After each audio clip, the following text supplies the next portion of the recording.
जैसा कर्म वैसा फल। नमस्कार दोस्तों, आपका दिल से स्वागत है एक और इंस्पिरेशन कहानी में। दोस्तों, आज हम आपको एक ऐसी कहानी सुनाने वाले हैं जिसे सुनकर आप अपने जीवन को बदल सकते हैं। दोस्तों, जैसे आप सभी लोग जानते हैं कि हमारे जीवन में कर्मों का बहुत बड़ा महत्व होता है, लेकिन क्या आपने कभी सोचा है कि जो हम आज करते हैं वही भविष्य में हमारे सामने परिणाम बनकर आता है? क्या यह भी संभव है कि हमारी मेहनत, ईमानदारी और सच्चाई हमें बड़ी सफलता दिला सकती है, जबकि धोखा, लालच और बेईमानी हमें विनाश की ओर ले जा सकती है? दोस्तों, आज मैं आपको एक ऐसी कहानी सुनाने जा रहा हूँ जो न केवल आपको प्रेरित करेगी बल्कि यह भी साबित करेगी कि कर्म का फल हर व्यक्ति को अवश्य मिलता है।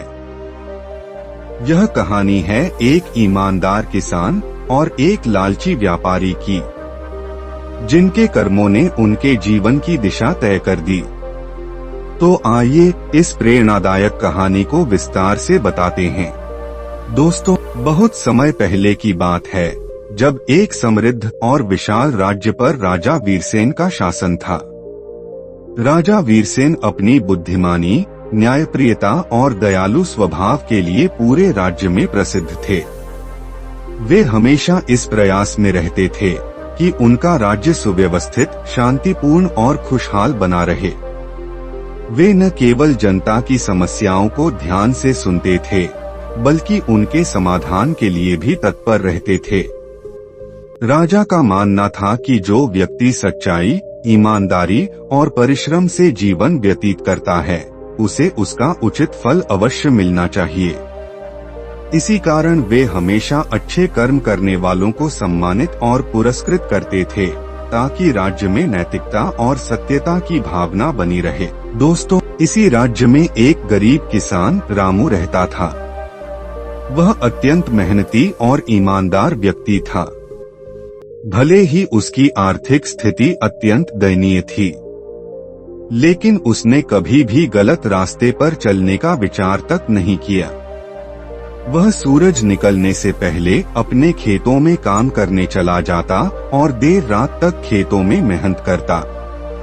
उसके पास सीमित साधन थे, फिर भी उसने कभी किसी से जलन नहीं रखी और न ही किसी का बुरा चाहा। वह हमेशा सत्य बोलता और अपने कर्तव्यों का पूरी निष्ठा से पालन करता था। दोस्तों, वहीं दूसरी ओर उसी गांव में एक धनी व्यापारी हरिराम भी रहता था। वह बहुत ही चालाक और लालची व्यक्ति था। उसकी एकमात्र सोच थी कि अधिक से अधिक धन कमाना, चाहे उसके लिए उसे किसी को भी धोखा देना पड़े। उसने अपने व्यापार में अनेक चालाकियां अपना रखी थीं, जिससे वह घटिया माल ऊंची कीमत पर बेचता और ग्राहकों को ठगता था। वह अमीर जरूर था, लेकिन उसके भीतर दया, ईमानदारी और सत्यता का अभाव नहीं था। वह हमेशा यही सोचता था कि सफलता केवल धन संपत्ति अर्जित करने में है, चाहे उसके लिए कोई भी तरीका अपनाना पड़े। रामू और हरिराम का जीवन एक दूसरे के बिल्कुल विपरीत था। एक ओर सच्चाई, ईमानदारी और परिश्रम का मार्ग था, तो दूसरी ओर धोखाधड़ी, स्वार्थ और अनैतिकता की राह। यह कहानी इन्हीं दो व्यक्तियों के कर्मों के फल को उजागर करती है और यह संदेश देती है कि जैसा कर्म वैसा फल, यानी हम जो भी कर्म करते हैं उसका परिणाम हमें अवश्य मिलता है, चाहे वह अच्छा हो या बुरा। कहानी में आगे बताया गया है कि बहुत समय पहले की बात है जब एक समृद्ध और विशाल राज्य पर राजा वीरसेन का शासन था।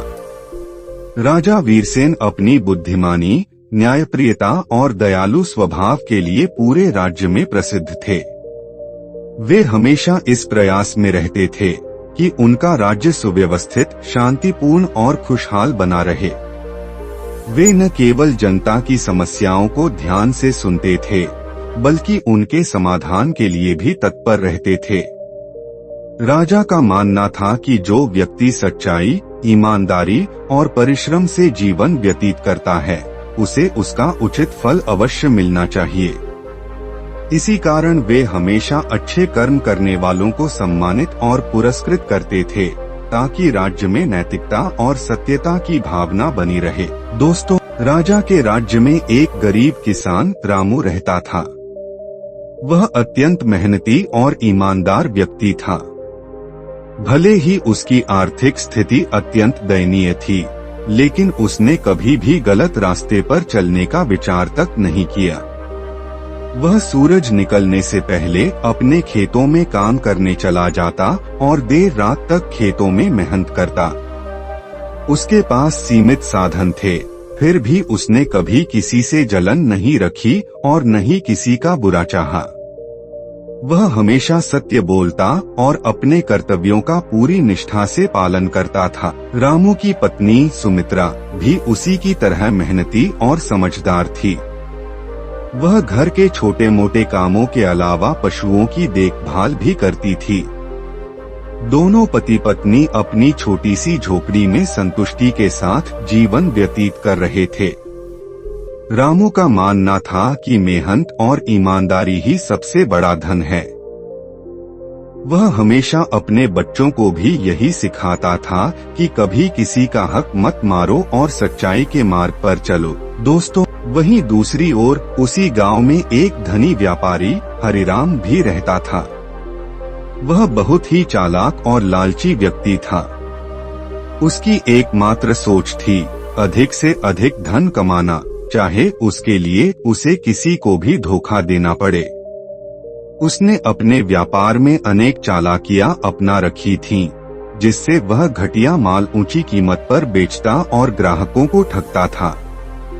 वह अमीर जरूर था, लेकिन उसके भीतर दया, ईमानदारी और सत्यता का अभाव था। दोस्तों, हरिराम का एकमात्र उद्देश्य धन संपत्ति इकट्ठा करना था। उसने कभी अपने धन से किसी गरीब की सहायता नहीं की। यदि कोई जरूरतमंद उससे मदद मांगने जाता, तो वह उसे दुत्कार देता और कहता, मेहनत करो और खुद कमाओ, मैं मुफ्त में किसी को कुछ नहीं देता। हरिराम का परिवार भी उसके विचारों से प्रभावित था। उसके बेटे भी उसके लालच और चालाकी की नकल करते थे। वे दूसरों को नीचा दिखाने में ही अपनी शान समझते थे। दोस्तों, कुछ वर्षों के बाद गांव में भारी वर्षा हुई। लगातार कई दिनों तक बारिश होती रही, जिससे पूरा गांव जलमग्न हो गया।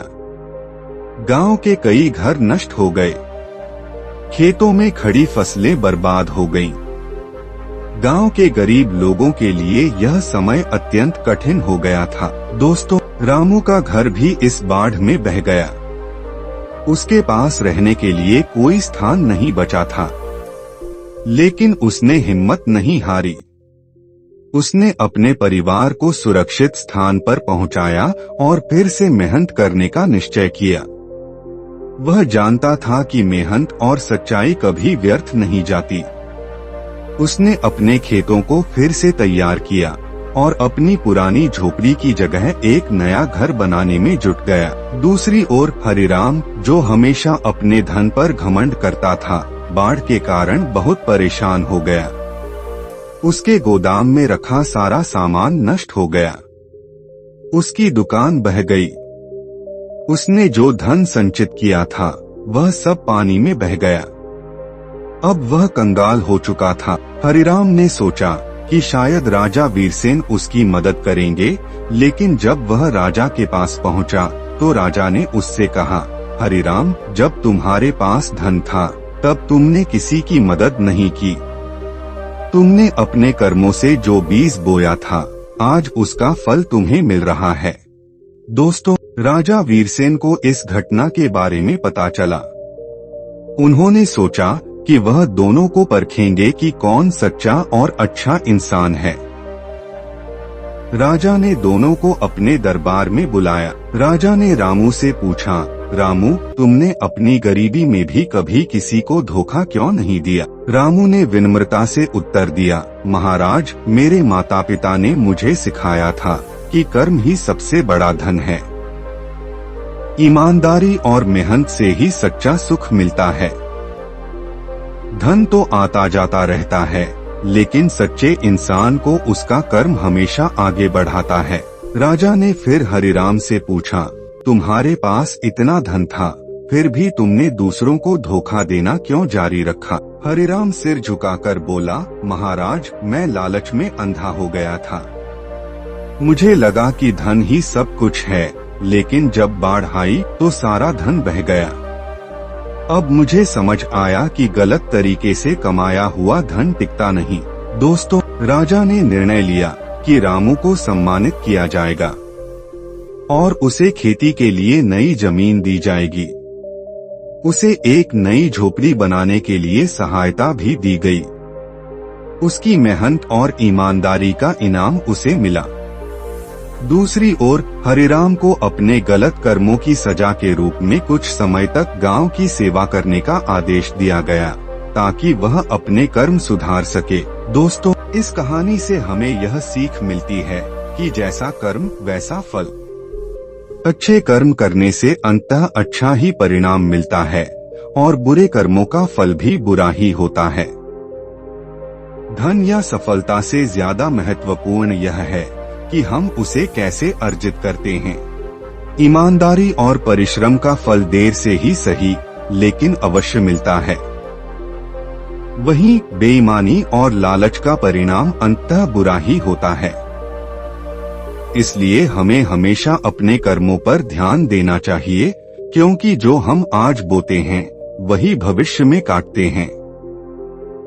दोस्तों, आपको ये रामू और हरिराम की कहानी कैसी लगी, कमेंट करके जरूर बताएं।